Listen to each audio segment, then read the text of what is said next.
Hey guys, I was about to button this 660 back up. That cylinder was just basically junk. I'd posted that video. It sounded meaner than it was. Long blowdown, I would have actually had to have cut through the cylinder to fix the poor transfer timing. I cut 35 thousandths out of the band, and I don't remember what I cut off the base. And take note, I'm doing that by sanding. It takes forever. It's annoying. We got to come up with something different in 2022, or at least I hope so. And in some cases that stuff really needs to be done, but the saw had 168 degrees of duration on both ports. Intake port could have used a little JB weld, but saw idled good, started good, it didn't spit back, tuned good. Don't get me wrong, it ran well, but it was a long blowdown saw. 30 degrees, I don't like them. I made some cuts here. You would think it would have turned 16 grand, 13.8 on a tax, as high as I could get it to turn, and that was just, the tune-up was not safe on it. I pulled the plug and it was really light colored. Just is what it is.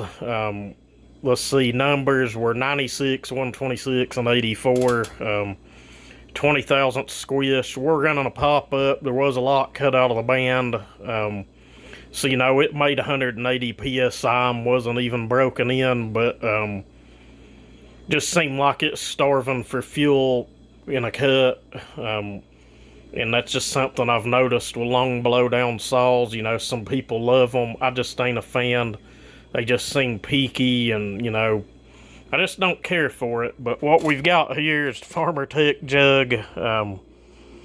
Cut a lot out of the band. That transfer angle's not as steep as it's looking on this phone. I didn't even open the lowers up like I normally would. Don't get me wrong, they're opened up. That's a 120 finish on them. Some people might think that's a little fine, but intake port, I don't go crazy with hogging those out and widening them just from past trial and error, I guess you could say, or R&D. Again, 120 finish on that, just whatever cartridge roll I was using. It's a little coarser than it's looking on this phone, but I don't do a whole lot with them anymore. There's a few little things there you might see that I've done or may not, but exhaust port again, I don't go crazy with widening stuff anymore. And take note, the roof of it's not been touched, floor of that intake's not been touched. Got a real nice polish on it. Some people don't show close-up stuff, but I'm not a CNC lathe. I'm not perfect, and neither is no one else, but I don't know if I showed the base. Yeah, base and band. Timing numbers on this. I don't really remember exactly how much I cut off of either, but it was a lot. We got 99 on the exhaust, 120 on the transfers, and 78 on the intake. I don't know if you could see it, but there's a lip in that intake, like plate and overhang. I left it. Normally I'd cut those out, but it was a good thing on this one. Will it restrict airflow?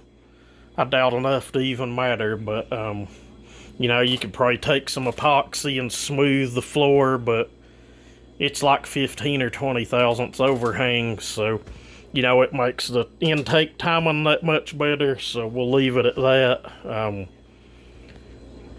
I'd put a big 3/4 inch pipe in the front of this. I kind of wish I had, and I think I've got another muffler cover over here that might have come off my 064. If not, we'll pull one of the highway dual ports off one of the other saws and put on this, and I'll get it out, put some time on it like we done the first saw, and once people get to where they got a little more money, I'm going to put these things up for sale. I'm not going to try to make a lot of money.